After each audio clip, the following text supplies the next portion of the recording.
Hi there, it's Chris Calver here from Rapid.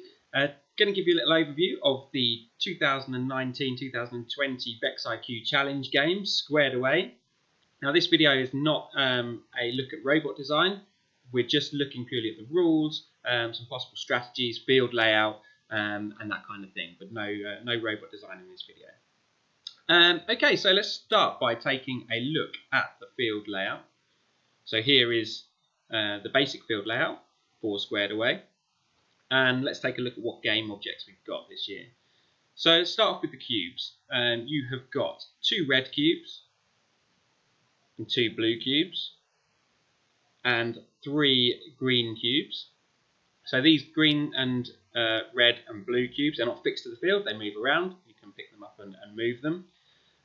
We've also got a whole bunch of these orange balls as well, placed around the field in various locations. And the object of the game is to collect the orange balls and place them either inside or on top of one of the cubes. You get 1 point for placing a ball inside the cube, 2 points for any balls that are placed on top of the cube, and then you can move the cubes into scoring zones for additional points. So on the left-hand side of the field here, we've got these 2 corners that are marked out with the red markers here to indicate the red scoring zone. So you need to move the red cubes from this side of the field into those scoring zones. The blue ones can go over in this side into these scoring zones, and the green ones need to be lifted up onto this platform at the back or these 2 platforms at the front for 20 points. So 10 points for each cube scored in the correct colour scoring zone on the floor, or 20 points for scoring a cube on the correct colour platform. Now you'll notice also that look closely at the green cubes here, and this central cube is already what I would call the right way up, so it has the cross beams on the top of it. So this means it's already got these 4 sort of holes in the top of the cube where you can place an orange ball to score those 2 points. But these 2 cubes are inverted, so probably going to need to be flipped over as well if you want to be scoring balls on top of those. The rest of them, the red ones and the blue ones, are what I would call the right way up, so they're already they're ready for scoring on top of. So competition format is much the same as previous years. We've got 3 disciplines. You've got the teamwork challenge, programming skills, and driver skills. Look at the teamwork challenge first. So teamwork challenge is where 2 robots that are randomly selected in an event. So you'll have a schedule when you go to an event which will show you all of the matches you're playing and who your partners are for those teamwork challenge matches. So 2 robots on the field for a 1-minute match. You're working together to score as many points as you can, and the teams are assigned the same points at the end of the match. So the total score on that field for the end of the match is given to both teams. The programming and driver skills is the same format as last year. So you'll typically at an event be given 3 attempts at programming skills, 3 attempts at driver skills, and the best score from each of those will be added together to give you your combined robot skills score. So programming skills, fully autonomous, no remote controls allowed, and driver skills, you can use your controller, but for each of those disciplines it's just 1 robot on the field at a time. So now let's have a little look at the rules. We'll work through the game manual and pick out some of the most important parts. I'd urge everyone to have a good read through the game manual. It pretty much answers everything that you need to know. Now, the game manual has rules in it, and one of the common things is that people will ask whether or not something that isn't mentioned in the strategy or a technique of scoring that isn't mentioned in the game manual is legal or not. If the game manual doesn't specifically forbid that tactic, then it's usually legal. So have a good read through this. So initially you've got a description of the game, what you need to do, and image of the field layout there. This is how the field starts. So this is a good image to start on, because not only does this show us the field layout, but it shows us the all-important starting positions here.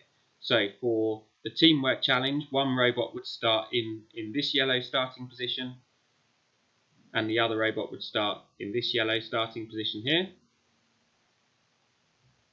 In programming skills or driver skills, you can choose which one of these positions you wish to start from, because there would only be one robot on the field at any given time.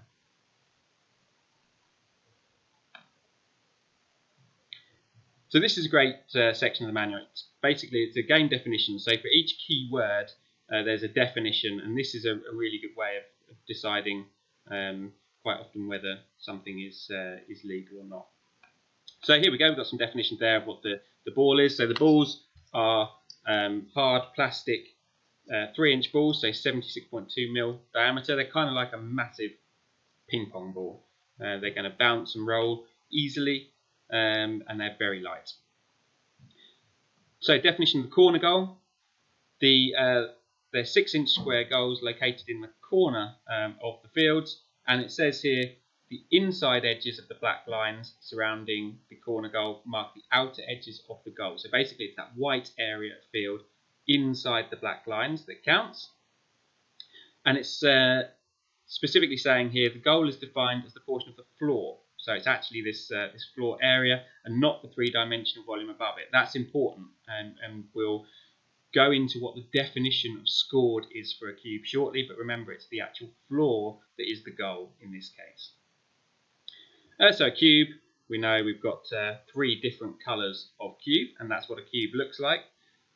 So it's a sort of a skeleton structure. On one side it's got this cross beam, which would allow you to place a ball in each one of these square holes to stack them on the top.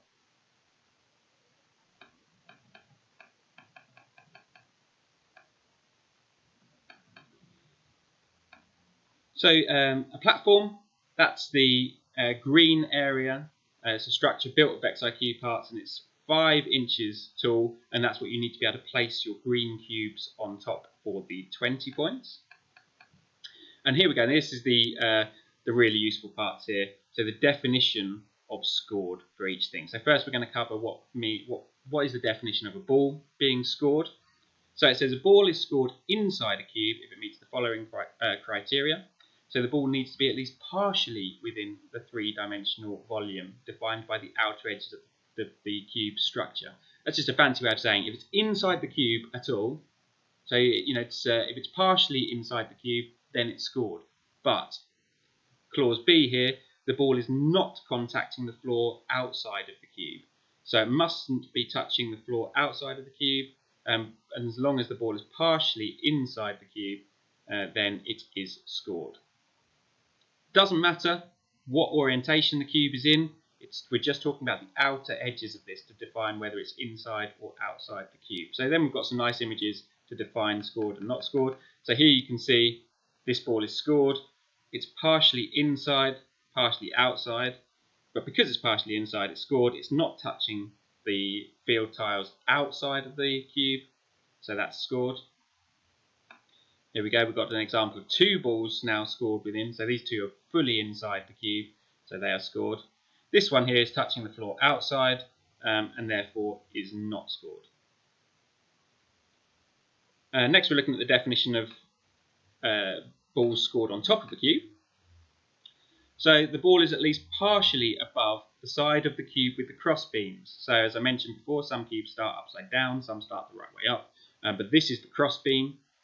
And so the ball has to be at least partially above the cross beams. I guess technically that means, I haven't tried this, I haven't got a cube to hand to try, but potentially the ball could be inside the cube, and if it's breaking through this surface and slightly above the cross beam, I don't know if this is possible, if the balls can fit through that way, but potentially that would count as score because the ball is at least partially above the side of the cube with the cross beams.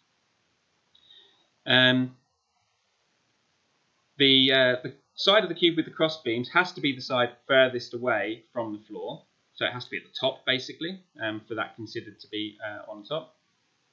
The ball mustn't contact the floor, that's I think fairly self-explanatory, and the ball is at least partially in the 3-dimensional area defined by the infinite vertical projection of a cube when it's placed normal to the floor. That's a fancy way of saying that you can stack as many balls as you like on top of this cube, so you could have a layer of 4 here and then a 5th one in the middle at the top, and that would also be scored. And if it was possible to do so, you could infinitely stack those balls up on top, and they would all be scored as on top of the cube. I think in reality, because of how hard these balls are, and they're not going to nest in each other, so I think that the reality is that probably only 5 can be scored on top of a cube. But we'll find out how teams deal with that.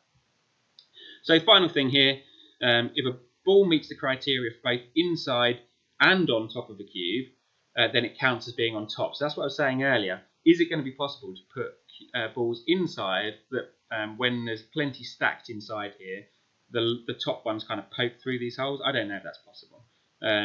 But there we go. That clause there covers that and does mean that they would be high scored or on top of the cube if that were possible. So here we go. We've got some examples of balls scored on top of the cube. So here, the cube is the right way up, so the cross beams are on the top, and there's 5 balls placed on the top, so that says 5 balls scored. So as I said earlier, in this kind of infinite vertical reach from the top of the cube. And then here we've got the cube upside down, so the cross beams are on the bottom, and these balls are inside the cube, they're not on top of. So these would just be 1 point each.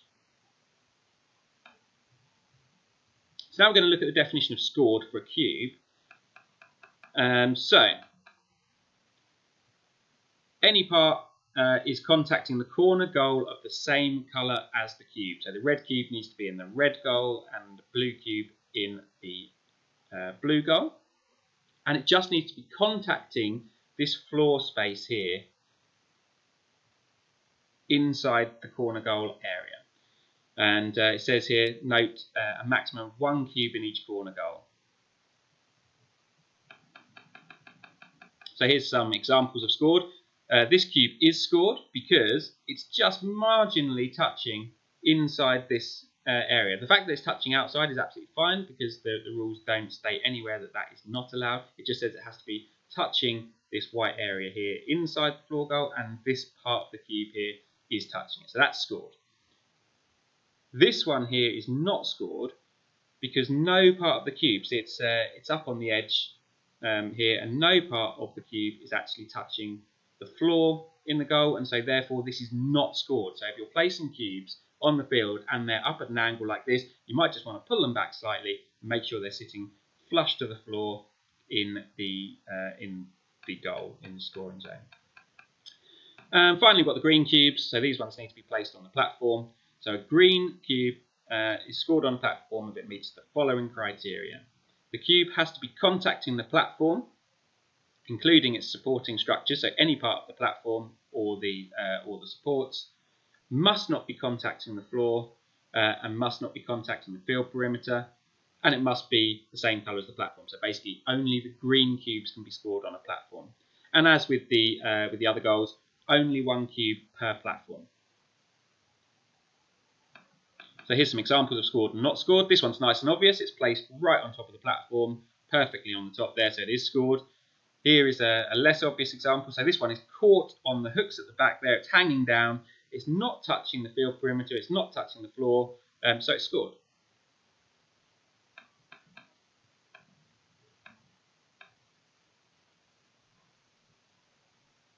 And this one here is also scored because it's not contacting the field perimeter or the floor again. So it looks to me like it is contacting there. But anyway, it says here green cube contacting the platform and not contacting the floor or the field perimeter. So again, this would be scored. If this was hanging down enough to contact the field perimeter, then that would be not scored because here it says the cube is not contacting the field perimeter. That's an important part.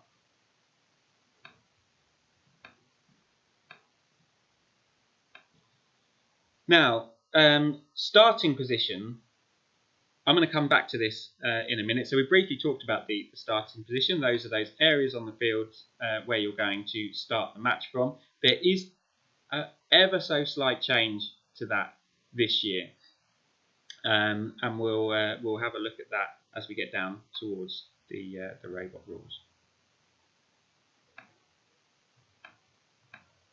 So just scroll back down through the definitions.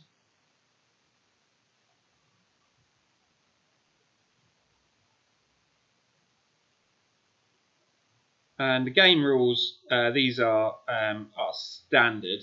So this shows the pre-match setup. So this is how the field will be laid out as the match starts, and it shows 2 robots legally placed in the starting position. So at the beginning of a match, each alliance must meet the following criteria. So each robot must only be contacting the floor. So that's suggesting only contacting the floor will be suggesting you cannot be up on the field perimeter at that point. Fit within an 11 by 19 area bounded by the starting position. Now this is different to last year. It is ever so slightly smaller than last year.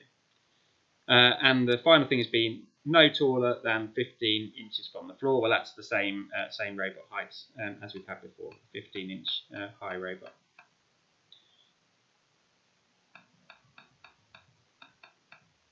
G5, expansion is limited during the match. So during the match, robots may not expand beyond the following restrictions. So they mustn't expand horizontally beyond the 11 by 19. So that's your width and height. You can't get any bigger width or height than 11 by 19. And you cannot go upwards either. So you can't expand vertically above 15 inches either. So this rule changes from year to year. So this year, you cannot get any bigger at any point in the match than the starting size. So the 11 by 19 by 15 inch restriction. So there's a little definition here, and it basically is saying, look, this doesn't mean that your robot needs to stay in exactly the same configuration as when it begins the match. It just means that it cannot expand outside of that box, that size defined at the starting size. So as usual, 2 drivers per team, and in teamwork challenge and in driver skills, you'll switch at around the 30-second mark. So in that window between 35 and 25 seconds left on the clock is when you will switch to your second driver. And all the other rules pretty much the same as normal. You can read through those. They are fairly standard there. So I just want to go back to this dimensional rule. Where are we? Here we go. So you've got to fit within the 11 by 19 inch area. So let's just quickly get the game manual for Next Level up.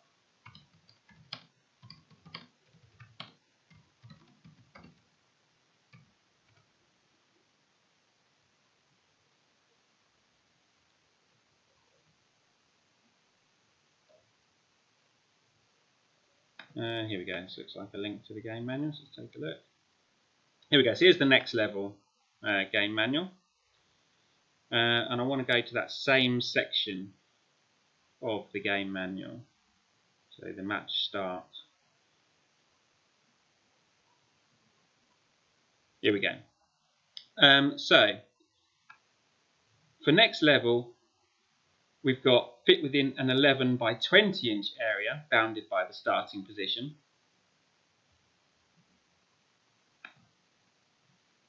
And on Squared Away, we've got fit within an 11 by 19 inch area.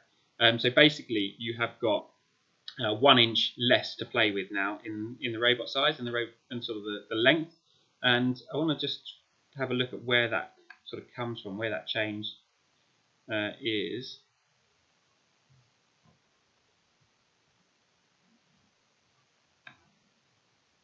Yeah, the actual starting position is the same size. So let's look at the starting position here. So according to this game manual, can we zoom in a bit here? So this is the Next Level starting positions, and you can see it's the inside edges of the black lines, but here it's actually extended to the front of this black line and overhanging the back of the rear wall, like that. And if I zoom in on the Squared Away manual,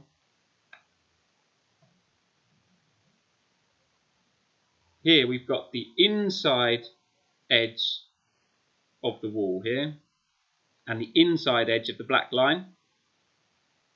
And that's where our dimensions come from now. So I think one of the big changes here was kind of a legacy rule, I guess. So for those that remember or probably seen the VEX IQ Clawbot, which is kind of like the standard build. A lot of people start with that because it's what comes with the instruction manual that's in a super kit or any of the other starter kits. A lot of people build that robot first, and a lot of people will use it for their first competition. Now, my understanding is that that robot is quite long. It's got the claw on the front, and also it's got the extensions out the back, which in the game that it was designed for, the cube stacking game that it was designed for, that could be used to store 2 cubes on the rear. The thing is, that makes the robot quite long, and I think that rule was originally so that the clawbot was legal. So what you might find is that the standard clawbot now, in certain configurations, does not fit inside that starting position. So you just need to be mindful of that if you're using the clawbot. Okay, so that's your dimensional things. Other than that, the robot size rules are pretty much the same. So you've got your dimensions, which is, say, 1 inch shorter than it has been previously, but the rest of the rules are pretty much the same. So you're limited to 6 motors, VEX IQ parts only. If you look in, probably comes out in about June time, there'll be the legal parts definition add-on. So it's kind of like a little leaflet that says what parts are legal. Because the reason that's really interesting is obviously all VEX IQ parts are legal. Pretty much all the VEX IQ parts that you can get from the site are legal. There are some other bits which are also legal, which are kind of cool. So VEX and Hexbug make some toys, sort of retail toy lines, and they've got some really cool parts in that are legal. So some of the Hexbug for VEX toys have legal parts in. They have some really neat parts that might be useful for building robots. The other thing that's really interesting, of course, and worth looking at that Appendix 4 is the old field parts that are legal. So each year, a lot of teams invest in the full fields to practice on. So all of the field and game elements. And think about over the years, some of the games have had some pretty cool parts in. So Crossover, for example. So in Crossover, we had those great big sort of almost racking things at each end for putting the hex balls in each end of the field. They were made out of those nice big square plates with the cross beams in the middle. Those, for example, they'll be legal for building robots out of. If they're on that appendix, they'll be legal. And along the way, there's been some really neat additional parts in the field and game elements that aren't available separately, but if you've got those from previous years, you might be able to use those parts in your robot builds. So definitely look out for that. So let's have a quick look now at strategy. There are lots of different ways to score in Squared Away, as we've already looked at. So I expect quite a few different types of robot designs and quite a few different strategies. Now the big points come straight away from moving the cubes into the relevant scoring zone. So the blues have to come down to this end, reds down to that end, and greens up onto the platforms. So that's where the big points come from. You've already got 20 points at this end, so 10 for each red cube in this. You've got 20 at this end, and you've got 20 for each of these as well. So there's big points to come just from moving the cubes into the corners. Then the differentiator is going to be how many balls can teams score inside those cubes. Now the green ones here, if you want to maximise the scoring on those, these two outer ones, which are upside down, so this one and this one, they start the match upside down. So if you want to maximise your score, you're going to need to be flipping those over. Now I think I'm right in saying that there is 35 balls on the field. Let's just take a look at the manual. Yep, so 35 balls on the field. So you need to think about how those are going to be distributed. How are you going to distribute those between the cubes? And also, what's going to be the best method to collect those balls? So for example, you've got these two sets here and here that are already neatly shaped in a 4 to fit straight on top of the cube. Is it possible to pick up 4 at the same time and place them straight on top of the cube? What's the best way to pick them up and dispense them? So strategies are going to really be quite diverse, I think, in this game. There's a lot of points to be scored by placing balls onto cubes, but the cubes into goal zones and cubes on platforms are worth so much that is going to have to be the main focus of teams. And so the floor ones are fairly easy to score. You're just going to be able to almost push those the length of the field and place them in the goals. The green ones onto the platform, slightly trickier. They're going to have to be lifted up and placed on top of the platforms. And you, of course, need to be mindful of those sizing rules when you're doing that, because you've got your robot dimensions. And if you imagine, in fact, there's a nice image of this in the game manual. So if we go down to the robot section, where's the picture I'm looking for? Here we go. So you've got your 11 by 19 by 15 size dimensions, and you just need to be mindful that just because your robot fits in those dimensions in its kind of starting position, its smallest position, when its lifting arms or any other parts move, do they break the bounds of that dimensional constraint? Do they break the bounds of a box if you were to put it inside a box of the maximum dimension? So you need to be really mindful of that when you're looking at your robot designs. If you've got lifting mechanisms to put those cubes up on the green platforms, at any point as it moves through its full range of motion, will it break any of those limits, that 11 by 19 by 15 limit? So do be mindful of that. So back to the field image. So 1 minute, it's not a long time. VEX IQ matches do go by so quickly, and so they're really, you need to have a nice, clearly defined strategy, know what it is that you're going to do to score points. I think the base level is going to be 40 points. Most people will be scoring 40 because it's very easy for the robots to move from these starting points and push the goals into, push the cubes into the goals at the opposite end. So I think 40 is going to be a kind of a base score that will be the kind of minimum that everybody's getting. So your differentiators are going to come from using the green cubes onto the high platforms, which is going to be one of the harder things to do, and also, of course, placing these orange balls on top of the cubes. I think the differential, so the sort of the difference between the top few teams is going to be just defined by how many of those balls get placed on top of the cubes. That's going to be the real differentiator. But it's going to be interesting to see how this season unfolds. I'm looking forward to the early season matches to see what kind of designs come out. And of course, by nationals, there's going to be a whole wealth of really good, really diverse designs out there. I think this is a great game. Really excited about this one, and looking forward to seeing everyone at events throughout the season. So good luck with your robot designs. I'm looking forward to seeing what happens on Twitter. So keep putting your robot designs on Twitter. You can follow me at Chris_Calver and also at Rapid Edu, and we'll retweet your designs as well. So keep your designs out on social media. Really looking forward to seeing what happens, and we'll see you at events throughout the year.